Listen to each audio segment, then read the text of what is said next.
Good afternoon, good evening, and early good morning, depending on where you are. I'm Jun Yang, the director of the Institute for Corporate Governance at Kelley School of Business. Kelley ICG was founded in 2004, and since November 2021, we've launched a series of public lectures on corporate governance, and we're touching on the classic governance issues like the board shareholder rights, CEO market, CEO compensation, as well as the more challenging and new issues faced by corporate boards, such as ESG, corporate culture, climate risk, diversity. So this whole series of lectures was hosted by Kelley ICG and co-hosted by the European Corporate Governance Institute, the ECGI. I know many of you are members of the ECGI, and by IU's Ostrom Workshop.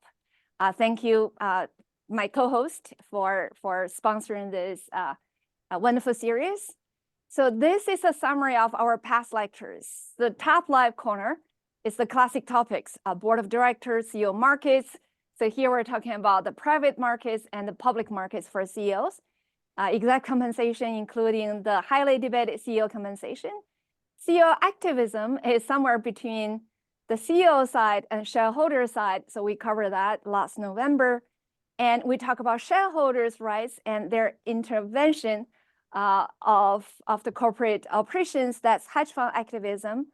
Indexers, these are mostly mutual funds, their roles in governing corporate operations and shareholder voting. And then we have two lectures covered by legal scholars on white-collar crimes and insider trading. And then we talk about corporate culture. So the next block, we have more lectures coming up on ESG, sustainability. And last December, we're talking about greenwashing. So after about 10 years extensive research on ESG-related issues, we are at a crossroads to look back to see where we are in the debate of ESG-related issues. And then we covered climate risk. So the last category is the new challenges provided by the new technology. We talk about data and technology, cybersecurity, cryptocurrency, and blockchains. So for forthcoming lectures, today we have Jess Cornaggia, my former colleague at IU, talking about the governance of certification agents. These include the traditional bond readers as well as voting advisors and ESG raters. And next month, we have Caroline Fleimer from Columbia on the management side talking about ESG with the system level investing. So all our lectures, all the past lectures, we have 20 already, the recording, the slides, and the speakers' answers to Q&A sessions are available on our blog site. So this is our marketing piece. Please take out your device. I will stay here for maybe 20 seconds. This is our next lecture on March 7th. It's the same time, noon to 1:15 Eastern time. Caroline Fleimer talking about ESG versus system level investing. You're more than welcome to join and share the information with your friends, your colleagues, your students, co-authors about the information.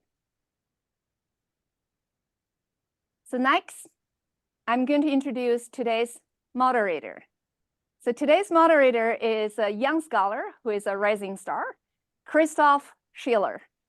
Christoph is assistant professor at Arizona State, and he obtained his PhD from Toronto's Rotman School of Management. His research interests are wide. It's in corporate finance, international finance, and his focus is on product markets, information diffusion, including social media's role, and corporate social responsibility. He's an entrepreneurial type of scholars. He tends to use new data to address big issues that we couldn't address without these newly available data. So he has publications on review of financial studies, and I cannot use one hand to count his R&Rs on other top finance journals as well as management science. Good luck, Christoph, for your potential publications in the near future. Without further ado, I'm going to pass the podium to Christoph. So Christoph would introduce today's speaker, Jess. Thank you so much, Yoon. It's my pleasure to introduce the speaker today, Jess Cornaggia. Jess Cornaggia is the Smeal College of Business alumni professor of finance at Pennsylvania State University. He's also an associate editor at both the Journal of Banking and Finance and Management Science. As you all know, Jess is a prolific and very influential researcher. He has many publications in top journals, including the Review of Financial Studies and the JFE with many citations. His work spans a wide and broad range, including access to financing, innovation, labor and finance, and risk management. Jess is a leading researcher on the role of credit agencies, focusing among many other things on the long-term effects across different asset classes, municipal financing costs, the fees that rating agencies charge, the information content of credit rating agencies, and conflicts of interest.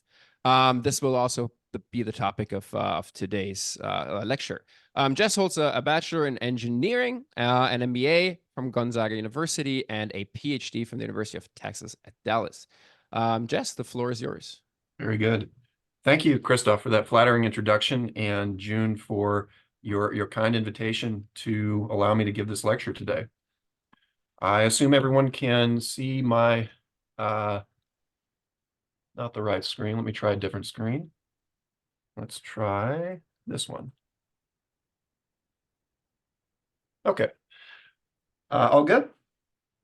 Very good. All right. So thank you. All right. So this lecture that I have put together for us today is, as you can see, it's about certification agents. And what I had in mind with this particular topic, I spoke with June, and the focus, of course, of her center is on corporate governance. And I thought, well, it might be interesting to talk a little bit about the governance of these information intermediaries that are very important to corporations, talking about their incentive structures and transparency and so forth. And to get started, I wanted to, first of all, just talk about what certification agents are. All right, so this is a framework that I'll be using throughout the talk today. And basically, as I say, certification agents are information intermediaries. So what does that mean? Well, that means that there is, in a broad sense, there is a producer of some form, typically a corporation. There is a certification agent that collects information on that producer and then produces some form of certificate or verification, which is then made available to the consumer. So the consumer can verify certain characteristics about the producer.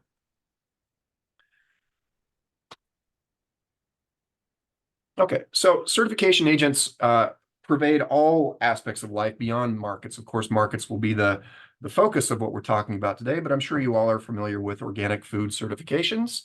For example, if you are interested in getting in shape, we are now a full month after New Year's, so you can relinquish that goal at this point, I suppose. But if you were, there are a variety of different organizations that provide personal training certification.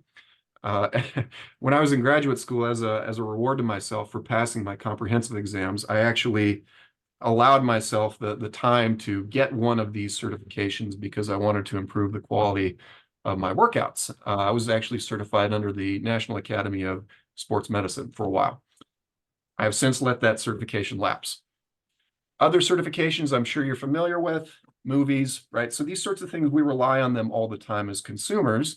And of course, the topic of today's lecture is that they pervade financial markets. So the three certification agents that I'm going to be focusing on today are credit rating agencies, voting advisors, and ESG raters. And I sort of came to this idea as a topic to give a discussion on because while most of my publications and expertise are on credit rating agencies, I started to look at other literatures, and I've been branching out in terms of the other types of research that I do. And I was observing a lot of common themes that I was seeing in the ratings literature that seemed very applicable to these other areas. And from my perspective, it didn't seem that these literatures were being tied together as well as they could. So hopefully through the talk, I can explain with more specific details what I mean about the commonalities among these certification agents, but I think there's a real opportunity as researchers to be learning across these literatures to inform inside each of the individual literatures. Before I move on here, let me also give a couple of caveats. So number one, these are not the only certification agents that matter in the market. A good example of one I don't have a lot of expertise on would be auditors. Okay, there's a rich literature in accounting on conflicts of interest with auditors and how they function. A lot of the themes and underlying principles I talk about would relate to auditors, but in terms of focusing the discussion, I've picked these main three. Also, to the extent there are academics out there who have published in these areas, I also want to give a preemptive apology in case I miss any of your work. This is by no means going to be an exhaustive overview of all the work done in these areas. These are just some highlights that I've found as I've enjoyed learning about these literatures and putting together this talk. Okay, so first of all, credit rating agencies. I imagine what I'm talking about today, a lot of it will not be a surprise to many of you with a lot of familiarity with corporations. But basically, this is how I would apply the certification agent framework to a credit rating agency. On the left-hand side there, you have a corporation. Could be doesn't have to be a corporation. It could be a sovereign government. It could be a municipal government. It could be an issuer of a structured product and so forth. Any kind of debt issuing entity. For our purposes, let's say it's a corporation. The credit rating agency then gathers information about the credit risk of the firm and then produces, of course, a credit rating. And the consumer in this case typically is an investor. That is the classic function of the credit rating, is to tell an investor something about the credit risk of the corporation. We'll talk, though, about the secondary function of ratings, which is for regulatory compliance. Okay, so who are the major players in the credit rating space? We have the big three U.S. credit rating agencies, Moody's, S&P, and Fitch. And this is a summary of the types of ratings that they give. They give alphanumeric ratings ranging from, in Moody's case, AAA down to single C, and for S&P and Fitch, AAA down to capital D. And the big demarcation that matters to a lot of investors and firms is that distinction between investment grade and non-investment grade, sometimes referred to as junk bonds. All right, so do investors follow credit ratings? Of course they do. There's been a lot of research on this over the years, and I'm taking just one paper that would give you a good sample of the type of work that was done on this decades ago. Pretty straightforward stuff. Bond rating changes, there's an upgrade, there's a downgrade. Does the market react? And indeed, it seems to react. There does seem to be, talk more about this in a second, markets seem to react also in advance of these rating changes. Very often the rating changes are largely anticipated by the market. So an issue with any kind of research on certification is potential omitted variables. So you have the certificate is published, you observe a market reaction. The question then becomes, what is the market reacting to? Are they reacting to the certificate, or are they reacting to other sources of information that are informing the certificate? A number of approaches have been used to address this question. One example, you can find many other examples in the literature. One example would be the introduction of rating modifiers by Moody's in the early 1980s. The idea here being, if you had at that time a AA rating, Moody's then fractured that rating into the three subcomponents, AA3, AA2, and AA1. And so this essentially allowed Moody's to inform the market more about its perspective on the risk of issuers. At the same time, it was credible to assume that there was no simultaneous change in the credit worthiness of the issue. So this was an information event, and indeed the market did react to it, suggesting, as I say here, that investors care about credit ratings. Okay, so why do they use them? They use them to assess credit risk. This is rather obvious. This is, of course, the classic function of ratings. And one issue that has come up in recent years is the possibility that investors perhaps rely on them too much for information. They rely mechanistically on them, and they don't do enough of their own due diligence. One market where we've seen this is in the municipal bond market, where many investors, roughly half of the market, are retail investors who invest directly in municipal bonds. These are not people that have a lot of time to do their own credit risk analysis, so they just follow the ratings. And what you're looking at here is from a paper of ours where we looked at what happened when Moody's changed the scale that it uses to rate municipal bonds. Historically, Moody's had a scale that it used only for municipal debt and another scale that it used for everything else, corporations, sovereign debt, structured products, and so forth. In 2010, they changed that. They put the municipal universe, about $4 trillion, they put those ratings on the global scale. And so again, this is a situation where the credit quality of these issuers didn't change, but the ratings were effectively relabeled. And so what this did is, well, the market reacted, which for us was a bit of a surprise because there's nothing new coming out about the creditworthiness of the issuers. It's just a relabeling exercise. And yet this actually seemed to matter quite a bit to the investors in the market. All right, so another major use of credit ratings is for regulatory compliance. The example that I like to give to explain this is to put yourself in the perspective of a fund manager or maybe a manager at an insurance company, somebody who's tasked with generating as much return as they can because they're compensated according to that yield. However, they are subject to various regulatory restrictions. The classic one of these would be they're not allowed to hold junk bonds. They can only invest in investment grade securities. This gives rise to something that can be referred to as regulatory arbitrage or reaching for yield. The basic idea is that conditional on a credit rating, investors subject to these constraints want the highest yielding security they can get inside that category. And so this table here from Becker and Ivashina's 2015 article shows the capital charges that insurance companies had to hold against securities of different credit ratings. The basic idea being that as you go down the scale, if you invest in riskier and riskier debt, which hopefully gives a higher yield, you are disciplined against that by having to hold higher capital reserves in the event that those investments should default. So this is another big issue for credit rating agencies. Really quick, I'll just add that the Dodd-Frank Act of 10 years ago, wanted very much to reduce regulatory reliance on credit ratings because the idea was that, well, the ratings were essentially being gamed for regulatory compliance reasons, and this was feeding into some distortions in the way that credit risk was being measured. There's been some success in reducing the regulatory reliance, but it remains an important aspect of the credit ratings industry. The way this works is with something called the NRSRO designation, the Nationally Recognized Statistical Rating Organization designation from the U.S. Securities and Exchange Commission. If you're a credit rating agency and you have this designation, then the ratings that you produce can be used for regulatory compliance by the end user, the investor, the insurance company, or the bank that's facing capital charges, and so forth. In 2006, there was a big legislative movement to open the door to allow there to be more NRSROs, and we went from the big 3 to the 10 that we have here today. So a question that followed this, one of the questions, was whether or not having this designation would affect the way that credit rating agencies produced information.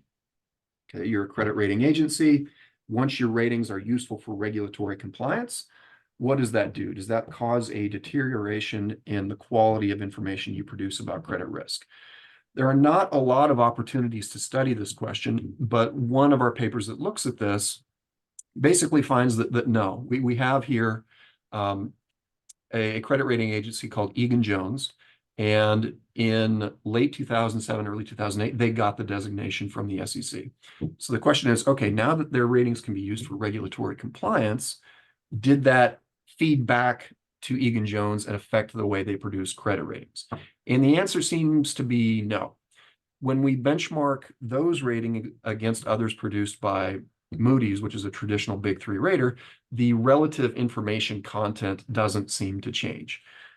Egan-Jones being an investor paid rater, its ratings would lead Moody's ratings. In other words, when they would upgrade, Moody's would follow.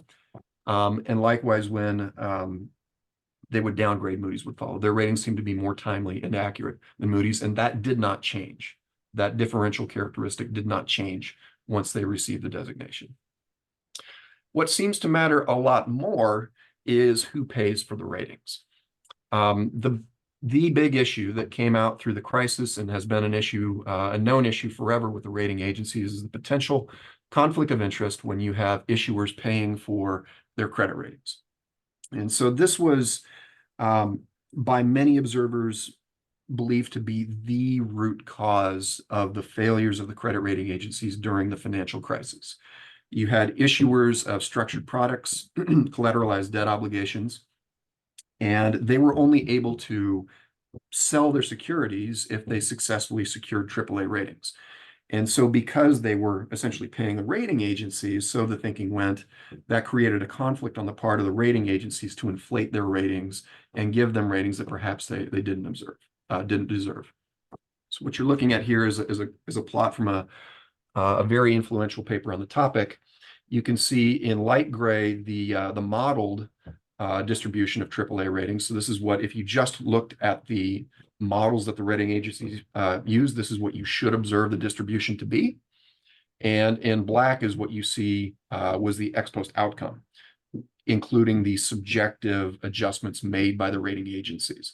Obviously, these distributions, you can run the t-test, you're going to find that they are very different, which seems to suggest that subjectivity led to inflated ratings. Okay, so something I mentioned a moment ago, this big issue of who pays for the ratings. A potentially viable alternative to the traditional issuer-paid structure used by Moody's, Standard & Poor's, and Fitch is investor-paid ratings. So the idea would be that the end user is, or I should say, the compensating party to that chain of certification is not the firm, it's not the party being certified, it is the consumer, it is the investor using the certification.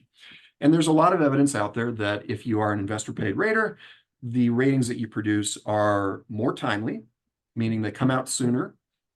They tend to coincide more with market movements rather than lagging market movements, and they're more accurate. They tend to predict default better and quicker. They correlate more with things like CDS spreads.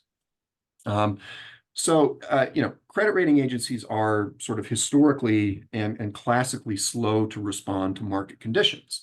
And so the question then becomes, well, if this business model is such a problem, is it the root of all evil? I mean, is it something we should be getting rid of? And it turns out that, even though a lot of my research highlights problems with this compensation structure, I think it's not so simple as to just say we should get rid of this issuer pay structure. So this is a quote that came up from Raymond McDaniel, the chairman who's still currently the current chair of Moody's. And his point was essentially that the CRAs are governed the way they are on purpose. And they're governed this way because most people actually like it this way, right? He says it turns out that ratings quality has surprisingly few friends, right? So you have this idea that you want the rating to be, Johnny on the spot with providing information about credit risk. Turns out there's a lot of vested interests that don't want that.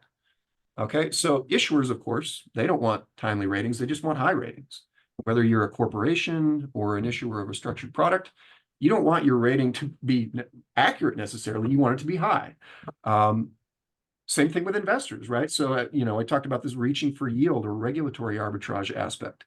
If you're holding a highly rated bond that's giving you a good yield, you don't want that thing downgraded. You want to be able to continue to hold it. Short-sighted bankers labor short-sightedly to game the rating agency. So it's the world of the way that these major raters are governed. It's not an accident, and there's not an easy solution that you can achieve by just swapping out something like the governance structure, the compensation structure. So, what is the solution?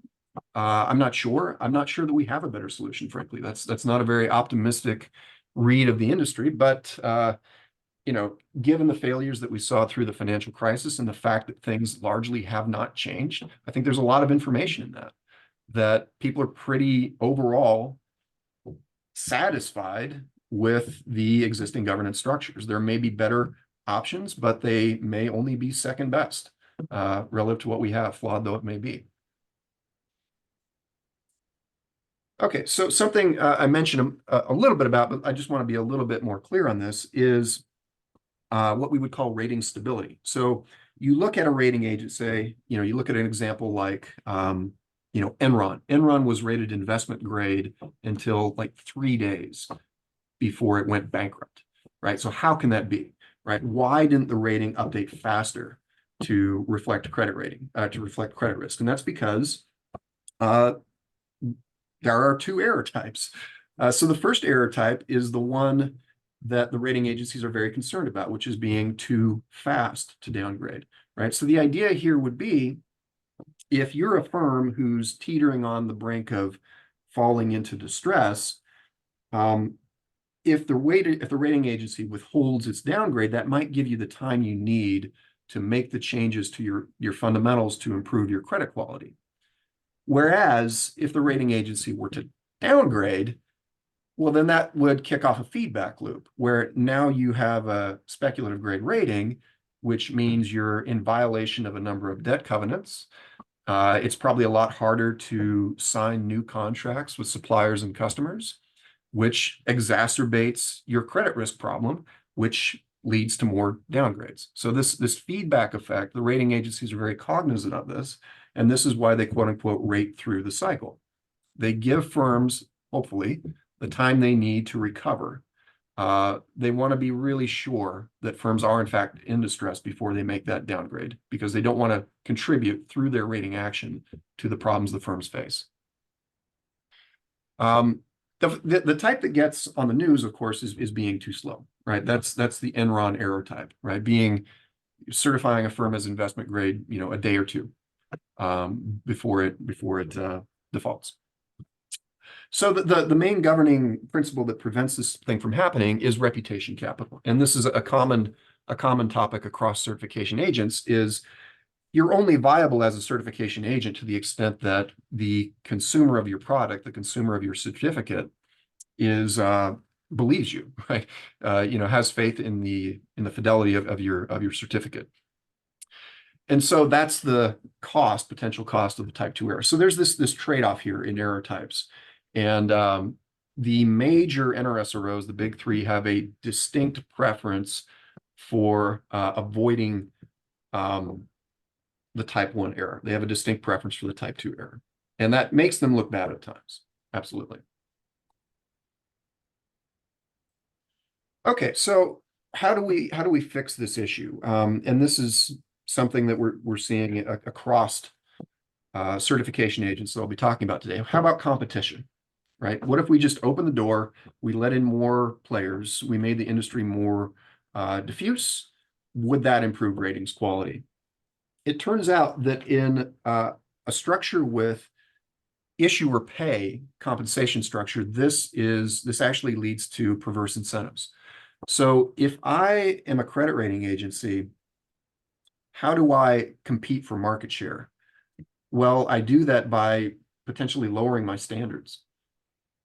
Giving more and more companies inflated ratings, or more and more issuers of CDOs inflated ratings. I do that to gain market share. The more competition I face, the more likely I am to do this. And this gives rise to what I would call a race to the bottom. And there is some evidence out there that this happens, looking at how incumbent raters, Moody's and S&P, how their ratings behaved when Fitch would enter an industry or start to rate a firm. They would start to bump up their ratings a little bit. It does, however, there's some countervailing evidence here. It does, however, appear that when you have an investor-paid CRA, so not an issuer-paid, but an investor enter into a space, that does seem to provide some discipline for the big three. Okay, so there are a lot of other governance issues. Some of these are applicable to the others I'll be talking about today.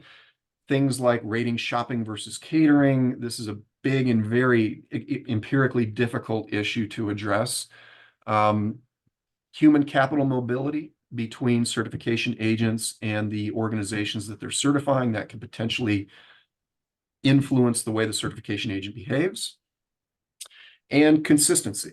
This is a problem that the rating space has faced for a long time. It's something that is becoming more and more important in the ESG space, as we see more and more ESG raters, and they all kind of do a little bit of a different thing.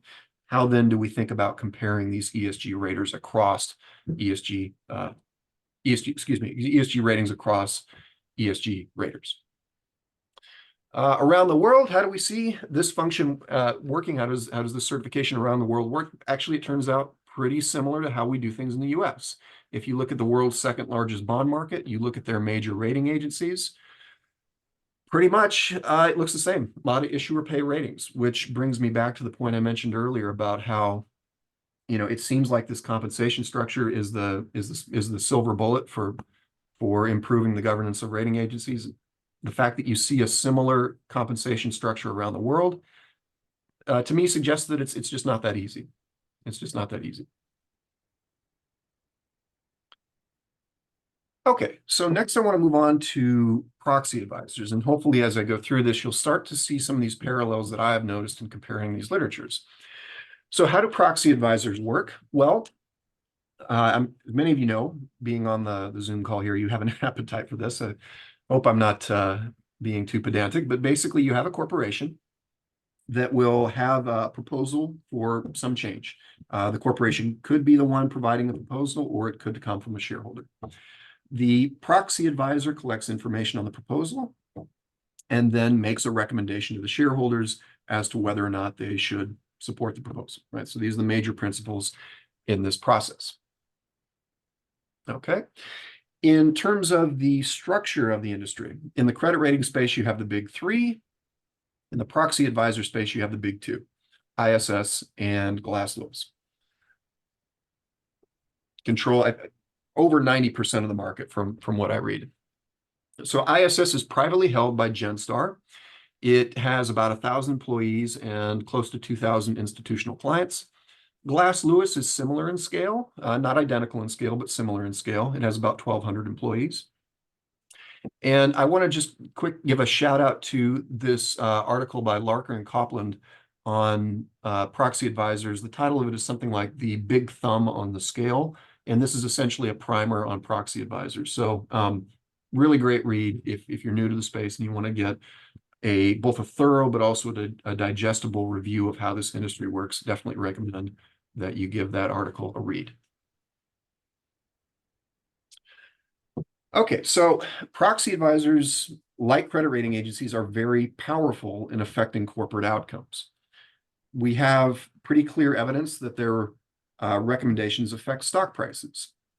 And now one interesting aspect of how their recommendations matter is that they affect not just the probability that an outcome occurs, they also affect the probability of investors approving that outcome. So there's sort of a chain of events here that happens. It's not just that they affect one or the other. They drive voting behavior, which drives outcomes at the firm level. And through some econometric techniques, Alexander Chen, Sepe, and Spat have shown that both of these channels contribute to the price reactions of proxy advisors.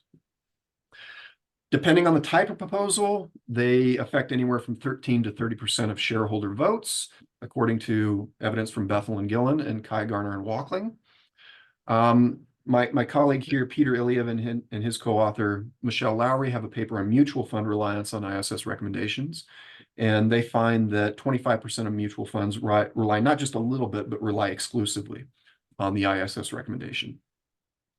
And other evidence on the impact of ISS recommendations, this is a paper that June drew my attention to earlier, actually, is the Malenko and Sham paper showing a 25% reduction in say-on-pay voting when ISS recommendations are against it. They have a really nice RDD setting that shows this. Okay, so some issues that we see with proxy advisors. This is an area where the literature is, in my read, is not nearly as mature as what we see for credit rating agencies, but it is very important, and there is now a lot of attention on these points. So the question is, are proxy advisors information intermediaries, as I've been advancing and saying with my idea of certification agents in that structure, or are they standard settings, right? Are there recommendations feeding back to corporate behavior? So the idea here is that when there are proposals for example, executive pay or perhaps other proposals, when ISS or Glass Lewis looks at those proposals and gives their assessment of the viability of those proposals, that can then feed back to the decisions that the corporations make. They can revise those proposals, or before they even put them out, they can think, all right, what would ISS say about this, which then affects the way that they draw up the proposals in the first place. There is some evidence that this feedback effect, as I would describe it, is not good for shareholder value. It does seem to hurt or reduce value. So this is an area, I think there's a lot of work that can yet be done here. Yeah, I'm excited personally to learn more about this. Okay, so other governance issues that we see with proxy advisors, they have a potential conflict of interest. So ISS in particular has a subsidiary called ISS Corporate Solutions that sells consulting. So basically, ISS Corporate Solutions will work with corporations to help them understand how to digest proposals, how to write better proposals, how to think about proposals, and so forth. The concern is that if this subsidiary is collecting money from a corporation, then when that corporation has a proposal, is ISS, the parent, more likely to side with management, essentially, on that proposal, or side with the corporation? And so this is an issue of what you might think of as divided loyalty. If you're getting money in your right hand through your consulting service, does that affect your objectivity with your other business line? This is an issue I'll talk more about with ESG raters. And I should add, although I didn't cite it earlier, there is a nice paper by Ramin Bagai and Bo Becker, where they look at corporations in India and Indian credit rating agencies, where the credit rating agencies sell consulting services to firms in India. And when they collect that non-rating revenue from those firms in India, those seem to be the firms that get higher credit ratings as well. So this is a very similar theme that you're seeing in both the proxy advisor space, potentially, and there's good evidence of it occurring in the credit rating space. Okay, so what can we do to improve the governance of proxy advisors? There's some evidence that competition is actually really good here, in contrast to what we see for issuer-paid credit rating agencies. This is a paper by Lee from 2016, a management science article, where the experiment is essentially, okay, what happens to ISS's favorability toward management proposals after the arrival of Glass Lewis? And the punchline here is that when Glass Lewis enters the space, ISS stops being so management friendly, suggesting that that source of competition causes ISS to be more objective and to exude less favoritism toward management. So this is a contrast from what we've seen in the CRA space. And I think it's important to think about why that is. Okay, so moving on to ESG raters and going back to our certification agent framework. Your certified entity, in this case, your producer, would be a corporation in most cases, not always, but in most cases. You have an ESG rater that collects information. They produce an ESG rating, which is then consumed by an investor. Okay. The market for ESG ratings at the moment is quite different in structure in comparison to the market for credit ratings and the market for proxy advisors. Instead of a big three or a big two, you have literally hundreds at this point. It's a very diffuse market. Now, having said that, there are a few players that have sort of floated to the top and established themselves as the biggest and most important ESG raters. I think most people would probably tell you that MSCI is the biggest ESG rater right now, with others like Sustainalytics close behind. ISS actually also produces an ESG rating. S&P and Moody's also are in this space. They have their own products. So it is, that's another interesting thing that I've found in reading these literatures, is how a lot of these certification agents participate across industries. I think that's kind of cool. Another great review article, Larker, Pomorsky, Tayan, and Eddie Watts at Yale. Great article if you're just learning about ESG ratings. This one's called something about ESG ratings, a compass without a direction. I highly recommend this. Very digestible, very thorough. It's easy to see why David Larker is such an influential academic. He powerhouse on the research side, but he also just does a great job of producing content that is has broad appeal and is very informative. So definitely give that article a look. Something that I'll speak more on here in just a minute, but if you look at the way that these different raters are compared, some of them produce numerical scores from, say, 0 to 100, 0 to 5, and so forth. Others produce ratings that look very much like credit ratings, right? So if you look at, for example, MSCI, okay, they produce a rating that looks an awful lot like the same kind of metric that S&P produces. Same with rep risk and a few of the others, right? The idea being they're sort of trying to communicate to the market that they are the same kind of certification agent, and they're using these mnemonics that many in the market are already very comfortable with. Before I move on, one thing that I would point out in comparing these various certification agents is the maturity of these industries. Credit rating agencies have been around forever. Okay, they've been around for over 100 years. That's a really, not necessarily mature. There's been a lot of changes in that industry over time, but these letter-based mnemonics have been used by investors for 100 years. Proxy advisors are newer. ESG raters are also newer. And so I think what you see for proxy advisors, and perhaps to a greater extent, these ESG raters, is they're trying to follow in the footsteps of these other certification agents. And they're trying to produce products that are palatable and digestible to investors because they recognize that they are in, broadly defined, the same industry, that being certification. On the far right here in this really nice table that I found is a comparison of methodologies that the different raters use. Some rely almost exclusively on public data. Others send surveys to corporations in hopes that they'll respond. Some take feedback directly from the company. And others use various technologies like artificial intelligence. I think these governance choices are really understudied right now in the ESG rater space, the relative value of these various characteristics and what they mean for ESG information production.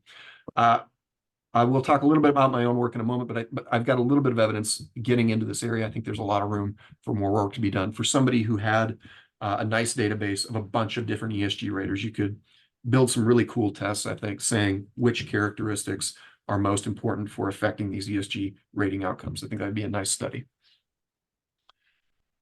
Okay, so something I imagine many of you on the call are very well aware of is the fact that ESG raters often don't get along. If you look at credit rating agencies, the big three, if you look at the correlation in their ratings, it's over 90%. It's like 95+% most of the time, in fact. ESG raters, not so much, right? It's 50% or 30 to 70, depending on how you look. There's a very, very influential paper, Berg, Colbill, and Rigobon, where they show this result. I am personally really bullish on the ESG rating space, based almost entirely on how much attention this paper has gotten. If you were to go back in time to the financial crisis, the years after that, pick any paper on the financial crisis. Pick your favorite paper on systemic risk in banking that came out after the collapse of the financial crisis. Look at that paper.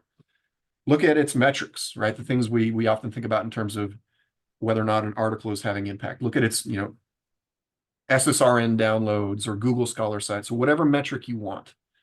This paper from Berg, Colbill, and Rigobon blows out of the water any of the most influential work that followed the financial crisis. It's just been incredible how widely digested this research has been. So that's why I'm frankly really attracted to the space. It's just become so important. And another thing I would mention is in talking about people with this presentation that I'm giving today, this really is where there's a lot of heat right now. There's a tremendous amount of interest in how ESG raters function. Okay, so there's disagreement, but what we're seeing in the literature are attempts to synthesize ratings and sort of identify the central tendencies of the ratings. Consensus ratings and central tendencies of ratings do in fact seem to predict something, right? So despite that disagreement, the underlying state factors or the principal components, if you like, does seem to affect the market. So this is another paper by Berg and co-authors. where they look at the relationship between an ESG rating from a number of raters and 1-month stock returns. And so this first set of results here, this OLS result, what you're looking at there is the relationship between a rating and 1-month stock returns. And what you find is not a lot. It looks like Sustainalytics has pretty good predictive power, but after that, not a lot going on there. In the next pair of columns, what they've done is for each of the raters' ESG ratings, they instrument for that rating using all of the others. So for example, this top row here, this is the ISS rating as instrumented by MSCI, Refinitiv, S&P, and so forth. When they do that instrumentation and use the predicted ISS rating, what you notice is that its predictive power jumps up, right? In the OLS setting, where you just looked at ISS on stock returns, no relationship. Once you create an instrumented ISS rating where you instrument with the others, that instrumented ISS rating now does seem to have some predictive power. And that seems to be a rather common theme across raters, with a slight difference for Sustainalytics, where there's really no difference in these beta coefficients between the OLS and two-stage least squares. Okay, so do ESG ratings matter? This is a seemingly simple question that should have an obvious answer, but it's not clear to me for a variety of reasons. So basically, there's, depending on who you ask, there's trillions of dollars of investment capital that's chasing ESG investments at this point. And it sure seems like the ESG rating should be guiding those capital allocation decisions. And indeed, there is some evidence to that effect. There's a very influential paper by Hartzmark and Sussman where they look at what happens when Morningstar began using a very simple rating scheme, essentially, for funds to classify their sustainability. Okay, so this is a little bit like some of the other experiments we've seen in the rating space, where you have these mechanical relabeling events where there's nothing about the characteristics of the rated entity, the producer, changing. It's just the certificate itself that's updating. And so what they found is that when Morningstar assigned, say, 5 globes, that was the maximum amount of globes they could give, that was the metric they were using, number of globes.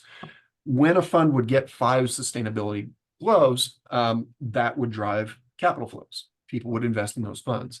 And here on the right, the plot that I've pasted here shows this result. Prior to the use of this scheme, it looked like there was some slight differential growth in capital allocation to high versus low sustainability funds. But once the globe scheme came in, funds that got all 5 globes, their growth rates took off and far outpaced those with fewer globes. So it does seem like investors care quite a bit about this, which should feed back into firms in terms of cost of capital and so forth. Okay, so this question though is that's about sustainability funds. Other evidence seems to indicate that there's not as much of an investor sensitivity to these ratings as you might think. So what you have here is a relationship between fund holdings and ESG ratings by rater through time. Okay, so what does all that mean? Well, if you look in the early years of the sample here, if you look at I don't know, let's look at Sustainalytics in purple, or let's just focus on MSCI. That's most consistent. Okay, so what this is showing you is that in the early years of the sample, if MSCI gave a fund a high rating, there was not much of a relationship between that rating and fund flows, fund allocations. And that continues on through time for most of the raters. Only in the later years of the sample do you start to see this clear positive relationship between a higher MSCI rating and fund flows. So this evidence seems to indicate that fund flows respond to MSCI's rating, but only in the past few years, and not so much for the other raters. So there does seem to be some room for reconciling evidence across different studies at this point. Okay, another really nice paper that is still in a working paper format at this point, but from what I hear, it's close to being published in an accounting journal, is a recalibration event of Sustainalytics ESG ratings. This is another one of these situations where you have a mechanical relabeling of a rating uncorrelated with changing ESG characteristics for the firm. So something I haven't talked about yet is a dichotomy in the way that ESG ratings are produced. Some raters will rate companies according to their ESG risk. In other words, if you have a high rating, that means you're risky. Others will rate according to whether you have high ESG performance, let's say. So if you don't pollute, if you don't put out much greenhouse gases, you have various other social characteristics that are desirable to investors, you get a high rating then. So there's this sort of interesting source of confusion about what exactly an ESG rating means. Sustainalytics in October of 2019 completely flipped its scale. So it went from rating performance to rating risk. So a high score used to be good, now a high score is bad. When they recalibrated that scale, what this study showed is that there was, in fact, a price reaction to that recalibration, but it seems to be coming from retail investors. Large trades did not seem to be very responsive to this recalibration event. Okay, so there's, so far, from what I've seen in my read of the literature, there's this variety of evidence on how investors respond to these ESG ratings, which I think will motivate further research going forward. Okay, so do corporations care? It sure seems like they do, right? They seem to say very much that they care about their ESG ratings. Our moderator today, Christoph Schiller, has got a lot of work on this. I highly recommend you check out his website, his SSRN page. He's done a lot of work in this area showing how important ESG performance and perceptions are for customers and suppliers and other real outcomes. So please do take a look at his work today. I highly recommend it. A working paper that I have with my wife and co-author Kimberly looks at Sustainalytics when it changes its model. So Sustainalytics has, it uses about 163 to be precise, subcomponents in the rating that it produces. And so occasionally over time, going back to 2010, when we first have data, Sustainalytics would occasionally update its model. It would say, okay, you know, firm X, you are rated according to, call it 80 of these 160 subcomponents. We're going to shuffle the weights. We're going to put more weight on this little component. We're going to take weight away from this little component.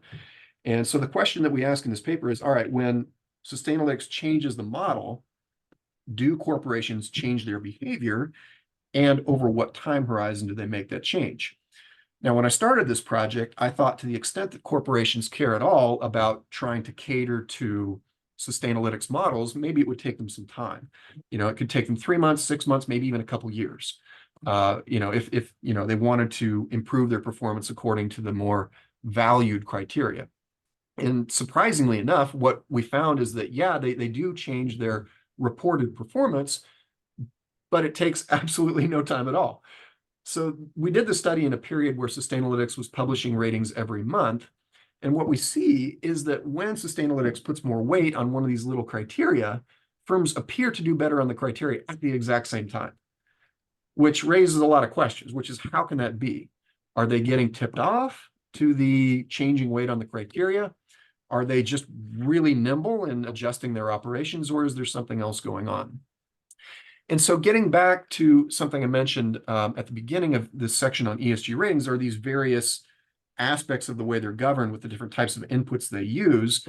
One of the key inputs that I find interesting about Sustainalytics' approach is that they incorporate company feedback in their rating model. So this is the process they use. They start out here at about the 1 o'clock position with the most recent rating publication. Then they incorporate company data, other information that they collect. They do analysis, they do some quality and peer review. And then when they have the preliminary rating, they give it to the firm. And they say, okay, firm, here's what we're thinking. What do you think? And their leadership will tell you, you know, they listen. They don't always update their rating, but they do listen when companies argue for their rating. And so for me, in my thinking about how ESG raters are governed, it would appear to me that this is the step in the process at which firms have the opportunity to exert influence on the ESG rater. So if this month Sustainalytics puts more weight on a certain criteria, it's consistent with our results that is the criteria where the firm says, actually, no, no, no, no, no, I'm actually doing much better on that criteria than you realize. So go ahead and give me some extra points on that particular criteria. That seems to be my read of what's going on in the data. And, I could talk a lot more about that, but, I'm interested in a broader view here rather than drilling into my own work, is as much fun as that would be for me. Okay, so other governance issues. There's a working paper out now that's getting a lot of attention looking at high versus low index companies. Okay, so what you have here is MSCI. They sell not just, or they provide not just ESG ratings, but they also produce ESG indices. And so the idea is they classify firms as high ESG index firms and some other firms not so much. What the evidence seems to appear is that the ones that they index are the ones that they say are also high ESG performers. And so it seems to indicate that they're pumping up the firms that they are, they're pumping up with the ratings, the same firms that they're classifying as part of their index. In comparison, this paper compares MSCI and Refinitiv. Refinitiv doesn't do this, at least nearly as much. Refinitiv only generates about 15% of its revenue from selling ESG indices. And so if you do an MSCI versus Refinitiv comparison, the high index firms are the ones that seem to be getting the high ratings from the raters. So it seems like they're pumping up their own product, so to speak. This is, in my view, not unlike the process of selling consulting that ISS has been noted for doing, in addition to its work of providing proxy recommendations. It's also not unlike the evidence we've seen with credit rating agencies in India providing consulting services and giving higher ratings to the firms that they provide consulting services to. Okay, so what else on ESG ratings? Other evidence and other issues that have come up, backdating and ratings. So there's a number of papers on this issue. The one that's getting the most attention is yet another paper by Berg and co-authors, where they look at Refinitiv's ratings, and they look at various vintages of the ratings that have been published by Refinitiv. And what they see is that those vintages seem to change. The historical ratings have been updated. And troublingly, it appears they've been updated in a non-random fashion. It appears they've been updated to map to firms with good stock performance. Also, their ESG ratings have been adjusted upward to make good stock performers look like good ESG rating firms, suggesting and giving oxygen to the narrative of, doing well by doing good, right? You're sort of making the good ESG firms also look like good financial performers, which of course you can imagine some issues with that, right? That calls into question the veracity of the ratings, what we can learn about the value implications of social responsibility and so forth. I believe this paper is also in working paper format. Okay, other issues, ownership, right? So we've talked about CRA ratings and the issuer pay model.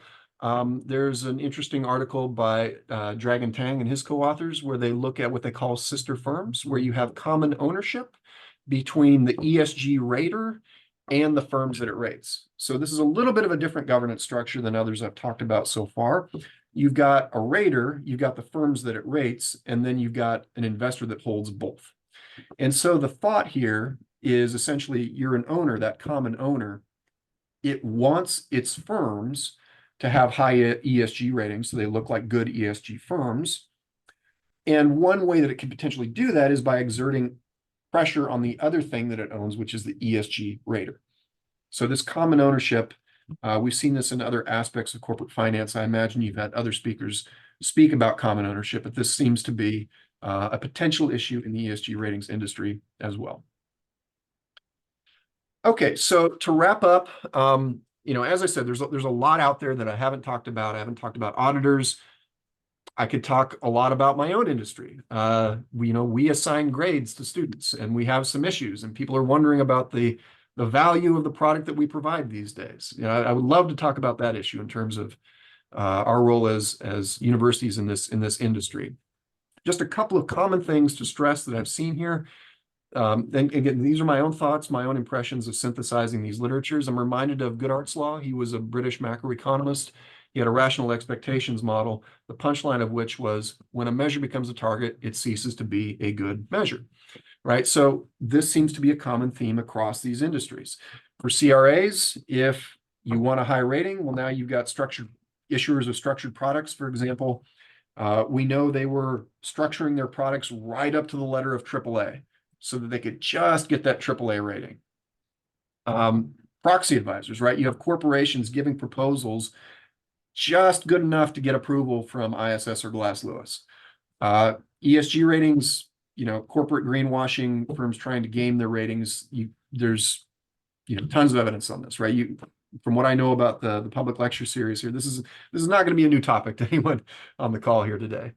And then the other thing is this issue of compensation. Where is the money coming from? And does the acceptance of revenue from other sources impact objectivity in terms of the primary business line, right? So mentioned this a moment ago, I won't dwell here, but corporations, they give higher ratings when they receive compensation for consulting. Proxy advisors, corporations pay for consulting, receive support for their proposals. ESG ratings, corporations that pay for consulting receive higher ratings. There's kind of a common theme here, right? This is something that popped out to me. So with that, I'm just out of time. I thank June again for this opportunity, and I especially thank Christoph for moderating. And I hope this was useful. Thank you. All right. I think this is where I take over and post some of the questions that have come up so far to you. We will start out with some questions that were submitted beforehand, and then I'll tell you some of the other questions that came up during the lecture. So thank you so much. I'll try to sort of group some of these questions together to make it more digestible. The last thing you talked about was ESG ratings, and you already said like those are the ones that are the most hot button issue right now. So let's just start there. And I don't know how easy it is for you to answer this, but something that's people are wondering about is sort of how long it will take until we see that these ESG ratings actually start to converge. And maybe you can also talk a little bit about what you think is the current status of sort of the industry-specific standardization of these ESG ratings and the international harmonization of the practices and the ratings and the way the ratings agency deals with these differences. Sure. Yeah, that's a big question. Yeah, it's a tough question, right? So my own opinion on convergence, when will it happen? To give you a one-word answer, the answer is never. I say that because if you think about what ESG ratings are, they are measures of what we call socially responsible behavior for many of them. What is socially responsible behavior? I have an idea. I'm guessing you have a different idea. Okay. So, a really good example of this for why I think we'll not get convergence on this is I've seen for some ESG raters, they have criteria for things like, does the company support Catholic values? What does that mean? So it means, does the company support abortion or embryonic stem cell research? We're not going to get consensus on that anytime soon. Your idea of what's socially responsible toward abortion is going to be very different from what somebody else's idea is. So these are just very different products. In terms of things where we're going to get convergence, when we agree on topics of what constitutes acceptable behavior, we write laws, right? Like nobody, there's no subcomponent criteria as to whether or not firms should be, murdering people, right? That's settled. There's no ambiguity around whether or not murder is socially responsible or not, right? So ESG ratings, to my perception, are on the margins. These are gray area topics. They're what some people think are socially responsible and other people think are not. So, I'm not optimistic that we'll really ever get convergence on this because I don't think we're talking about things that we're ever really going to agree on. That's my own view. Now, having said that, there are a lot of efforts right now for harmonization. I read a really great article the other day. I can link it in the chat if that would be helpful on the current state of harmonization. What I think will help is the disclosure issue. Right now, there's a big push here, even in the US, to disclose ESG. That's something that's been pushed in Europe for a long time since now. So, I think once you have a common language, a common source of information, that will bring about a lot of convergence and a lot of mitigation of confusion. One thing I didn't talk about today that I would have loved to if I'd had more time is the standardization process as a certification agent. So if you look at Josh Lerner has contributed a lot to this literature on ISO standards and the benefits of having standardization. And I could see that same sort of process moving into ESG. In fact, there are a number of ISO standards now that are targeted toward ESG behaviors. So the way that this basically works, the beauty of standardization is that it provides a coordination mechanism, right? So here in the US, if I want to plug something into the wall, it's going to be 120 volt alternating current. That's a standard. And thank God for that, right? It'd be a real mess if we had, 220 and one on one wall, 120 on the other wall, 3-phase over here. Right? You need standards, right? This cuts down on coordination costs. And is very, it really just smooths out a lot of the frictions that you would otherwise have. So that's kind of a long, rambling answer. There does seem to be some progress. I think we'll get somewhere. I think it'll improve. I'm not optimistic that we will ever get to a point where all the ESG raters agree the same way that credit rating agencies agree. With credit ratings, you're either in default or you're not. There's not a lot of ambiguity there. It's pretty easy to build a metric that answers that question. Are you being socially responsible or not? That is a much harder question to answer. It does not have an objective answer, in my opinion. I thank you. That's a fantastic way to answer this question. So you would probably say that when you have 95% correlation among the credit rating agencies, it's not really a fair sort of threshold or bar for ESG rating agencies to sort of have to cross, because credit rating agencies have one objective number, whereas ESG rating agencies have a very broad spectrum of things to optimize. That makes a lot of sense. You talked about 3 really interesting certification agents. Have you thought about how this relates to other types of areas in which certification is also important? Thinking about privacy and cybersecurity certifiers, and what the lessons are that we maybe can learn from this literature that you've summarized today for these other areas like cybersecurity and cyber governance. Yep, data privacy, this kind of stuff. Absolutely, yeah. So when I think about cybersecurity and data privacy certifiers, those companies, they work to me very, very similar to the industries we've talked about here, the proxy advisors, the ESG and credit ratings in particular. You've got a firm paying this third party, this certification agent, to communicate to the consumer that this is a viable, legitimate, and otherwise safe company. So yeah, I mean, the compensation structure there looks a lot like the credit ratings industry. So I would expect you have similar potential conflicts of interest. I have no evidence of that, let me be clear, where, if you're a data certifier or data quality certifier and you're getting paid from the company, you may be, all else equal, tempted to certify as safe something that's not. I could absolutely see that happening. Again, I have no evidence of that. I'm not making any kind of claims here, but the state factors, the incentive structure seems to be there. Yeah, I'll leave it at that. It's one difference I would say, I guess one parting thought there is credit ratings matter a ton for capital allocation. Investors look at them a lot. And as I mentioned, they have this big regulatory compliance aspect as well. ESG ratings also seem to matter. Capital seems to be trained on these metrics.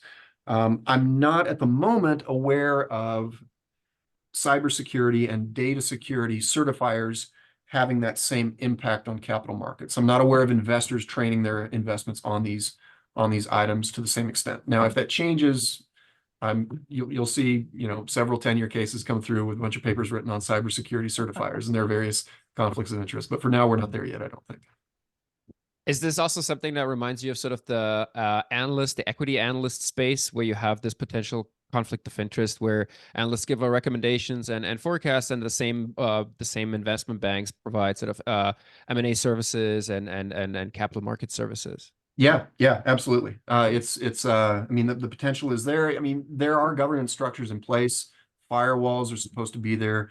There are various procedures that are monitored by the US SEC to keep these business segments separate inside companies.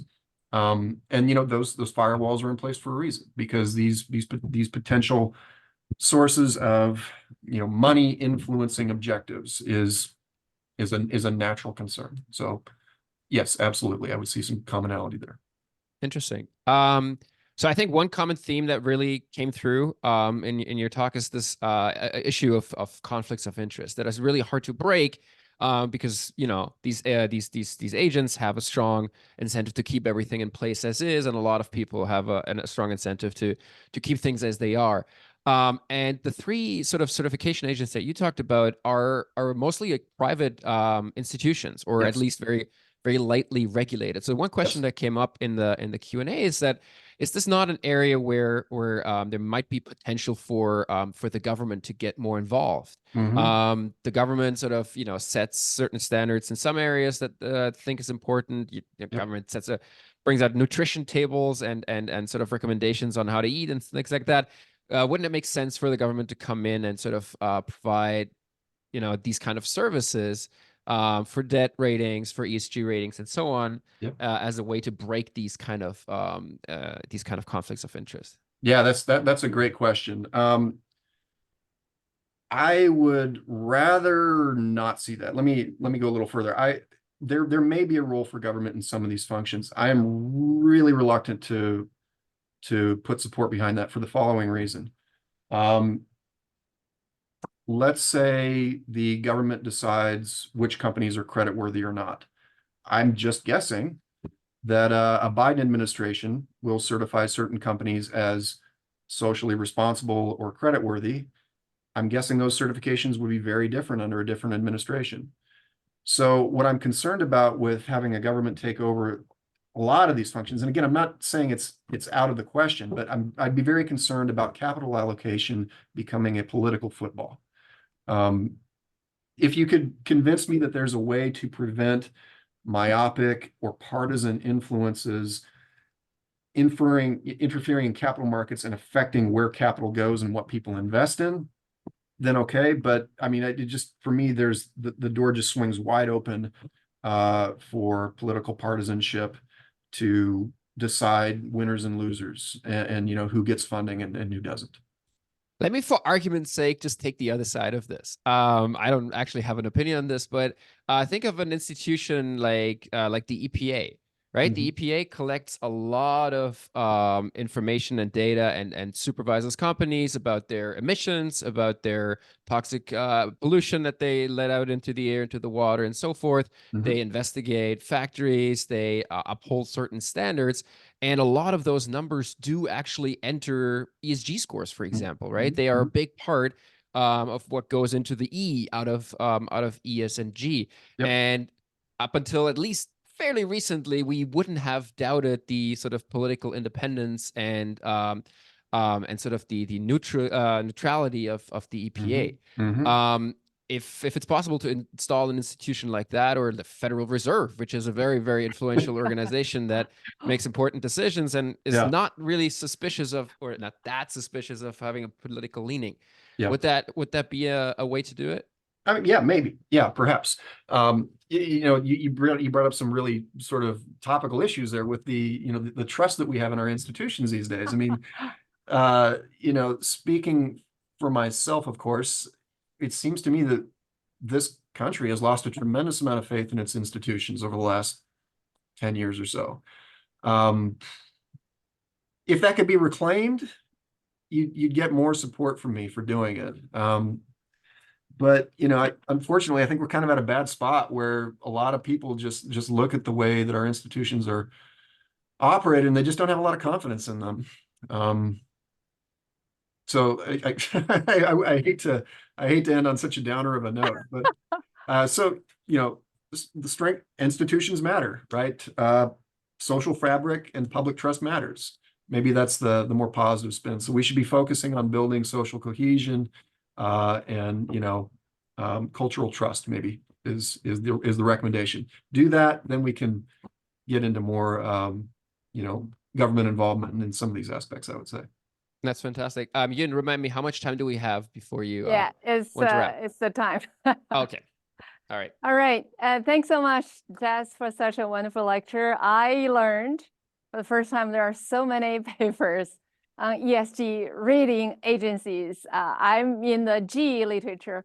Actually, I've been learning a lot about ESG gradually, and the literature has been growing really rapidly for the past 5 years. I knew it was there about 10 years ago, but right now it's at a substantial scale. We can look into a specific area like today's, the second part of your talk, looking at ESG rating agencies. That's a fantastic part, and the whole lecture is fantastic. It's super informative.